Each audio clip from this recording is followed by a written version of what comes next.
Salut mes petits sushis! Vous saviez que aujourd'hui, si Lewis Carroll avait toujours été en vie, il aurait 185 ans.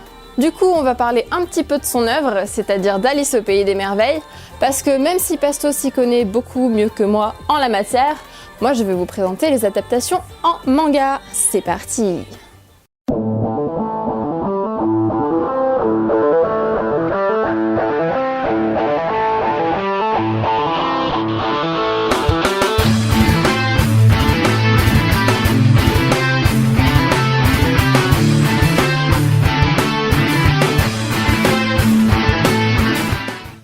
Il existe plein d'adaptations d'Alice au Pays des Merveilles, notamment celles de Tim Burton ou même celles de Disney. Cependant, il n'existe pas que des adaptations américaines, il existe aussi des adaptations japonaises en manga. Je vais classer les différentes adaptations que je connais ou que je me suis forcée à connaître pour les besoins de cette vidéo. Et pour ce classement, j'ai pris deux critères en compte. Le premier, la fidélité de l'adaptation, et le deuxième, la qualité générale. Commençons par le plus mauvais. J'avoue avoir déjà tiqué sur le nom. Vous allez vite comprendre pourquoi. Donc j'ai mis en bas de ce classement Alice in Murderland. Ce manga compte peu de tomes, est édité par Kana et sur le papier, ça aurait pu être sympa parce que, j'avoue, quand j'ai vu Kaori Yuki comme dessinatrice et scénariste, ça donnait envie. Sauf que, manque de bol, pas du tout en fait. Pourquoi ce manga est pas terrible ? D'une, parce que l'adaptation d'Alice, faut la trouver. Honnêtement, je la cherche encore. Alors, certes, on a un personnage qui s'appelle Alice. On le voit un chapitre, à peu près, pour nous dire « Oh là là, mes enfants, entretuez-vous parce que du coup, j'ai envie, c'est rigolo, alors voilà. » Alors, je ne sais pas si c'est moi, mais personnellement, Alice en dangereuse psychopathe. Ensuite, on a la scène du banquet avec le thé, tout ça, qu'on peut retrouver assez facilement dans l'adaptation d'origine, mais l'histoire du poison dans le thé qui rend accro les enfants d'Alice pour qu'après elle puisse mieux les manipuler et les faire s'entretuer. Non. Donc déjà, le personnage principal, ce n'est pas Alice, mais sa fille Stella. Pourquoi pas? Sauf que ça ne va pas. Autant au point de vue de l'adaptation qu'au point de vue du scénario, il n'y a rien. L'histoire n'est pas foncièrement intéressante et j'avoue n'avoir lu qu'un tome parce que déjà un tome j'ai dû m'accrocher, mais le concept n'apporte rien, ni à l'histoire d'origine, ni tout court. Même hors contexte, même si ce n'était pas une adaptation, ce ne serait pas un bouquin intéressant. Kaori Yuki fait des choses fabuleuses. Ces bouquins-là, je vous les recommande sans hésiter. Mais alors pour le coup, celui-ci, non. Alors ensuite, j'ai mis deux œuvres sur un pied d'égalité. Vous allez vite comprendre pourquoi, et je vais commencer par la première qui est Alice in Borderland. Alors j'avoue avoir été sceptique sur l'adaptation d'un survival autour de l'univers d'Alice au Pays des Merveilles. Je cherche encore la relation avec le conte d'origine. Alice in Borderland, je ne l'ai pas lu, j'ai regardé les 3 OAV et j'ai trouvé ça bien. Aussi étonnant soit-il pour une personne qui n'aime de base pas les survival, puisque je trouve ça en général assez redondant et peu original, j'ai trouvé l'histoire et le scénario assez bien construits finalement. ある日唐突に気づいてしまった。俺はこの世界で勇者でも魔法使いでもましてや遊び人でもなくただの村人その一なんだと。くだらねえ現実からの解放、現実逃避、中二病、ピーターパン症候群、呼び方なんて関係ねえさ。あんたもそんな願いが心の隅をよぎることってない？ Alors, on part sur une adaptation... voilà, certes, le personnage principal s'appelle Alice. Bon, c'est un homme. Voilà, mais il s'appelle Alice. Ensuite, on a des cartes à jouer qui rappellent un petit peu les cartes dans l'univers de la Reine de Cœur, bon, tout ça.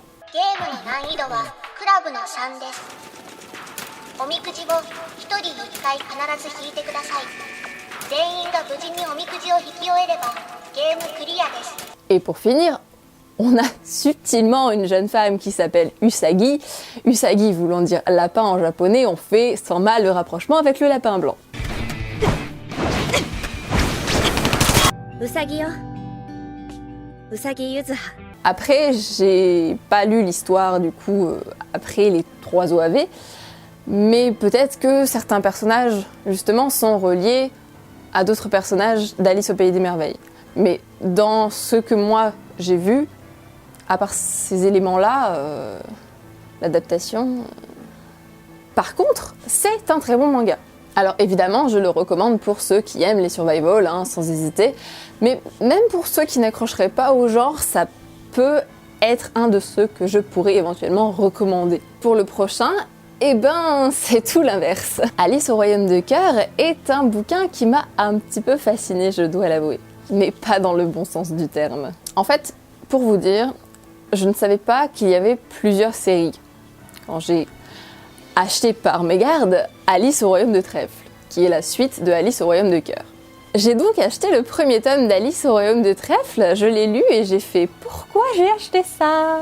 Donc vous vous doutez bien évidemment que je n'ai pas lu la suite, mais pour les besoins de la vidéo, je me suis quand même forcée à regarder le film d'1h20 adapté d'Alice au Royaume de Cœur.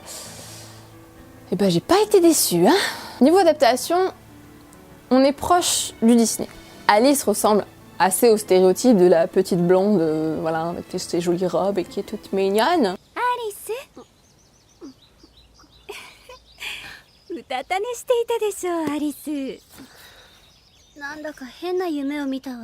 Le chat du Cheshire est absolument fabuleux, je tiens à le souligner.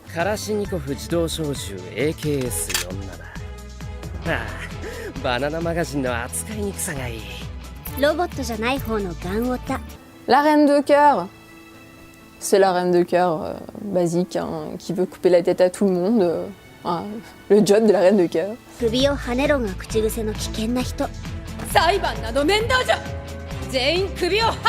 Le lapin blanc, dans certaines scènes, c'est exactement le même que dans le Disney, ou presque.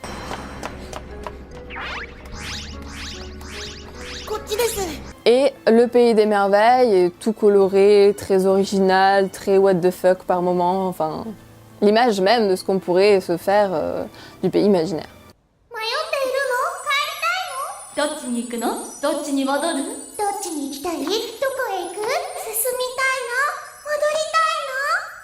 Donc niveau adaptation, c'est pas mal, il faut dire ce qui est. Mais alors par contre, niveau scénario... Là, non. Là, c'est pas bien, là, du tout. Franchement, sans exagérer, les 15 premières minutes du film que j'ai regardé, il ne se passe rien. C'est simplement l'introduction des personnages. Alors, c'est vrai que il y a besoin d'introduire les personnages d'Alice au Pays des Merveilles parce que personne ne les connaît.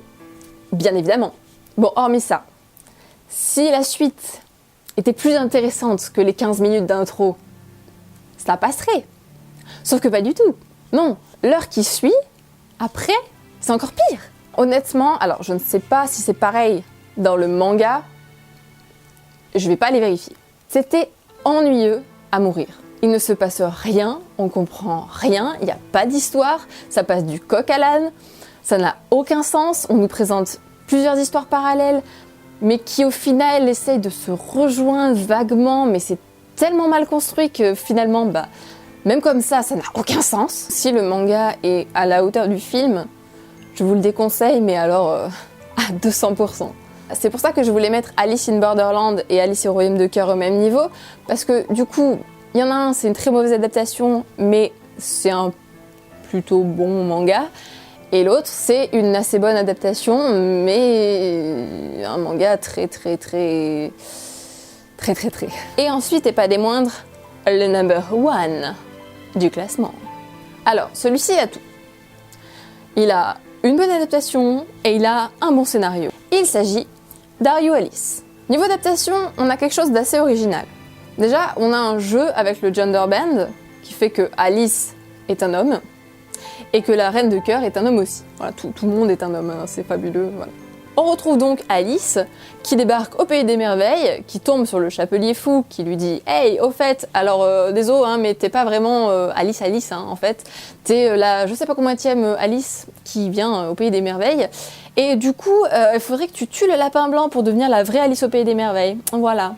bisous. Évidemment, Alice, il n'est pas serein parce qu'il se dit, si j'arrive pas à tuer le lapin blanc, c'est moi qui vais mourir, je ne deviendrai jamais Alice au Pays des Merveilles. Et puis même, est-ce que je suis vraiment Alice au final? Parce que voilà, s'il y a eu plein d'Alice avant moi, pourquoi moi je serais Alice au Pays des Merveilles? Donc déjà, ce concept était sympa. Honnêtement, j'ai bien aimé. Mais à côté de ça, on a un autre concept que j'ai trouvé intéressant. C'est que certains personnages de l'histoire sont conscients qu'ils sont des personnages de fiction créés par Lewis Carroll. Alors, j'espère que cet aspect de l'histoire va être un petit peu plus développé dans les derniers tomes, parce que pour l'instant, c'est une information assez secondaire qu'on nous a juste présentée comme ça et qui n'a pas plus été développée. Mais j'aime beaucoup l'idée. Par ailleurs, les personnages sont assez fidèles aux personnages de base. On a une reine de cœur qui est sadique et qui aime bien tuer des gens parce que elle s'en fout complètement. On a un chapelier fou qui n'est pas vraiment fou, qui est juste accro au thé et relativement badass et sombre. On a une Alice qui est foncièrement gentille. Du coup, un Alice peut-être. Je ne sais pas. On a un lapin. Mais alors ce lapin est fabuleux. Le lapin de Are Alice est fabuleux. Je suis une grosse fangirl du lapin, vous l'aurez compris. Le chat du Cheshire, exceptionnel. Fabuleux, j'adore. Et même les personnages secondaires restent intéressants, bien travaillés, en cohésion avec l'histoire d'origine. Honnêtement, il n'y a rien à redire autant sur l'adaptation que sur l'histoire. En plus de ça, il y a un jeu avec le cliché qu'on a de la Alice, la petite jeune femme blonde avec sa petite robe bleue toute mignonne.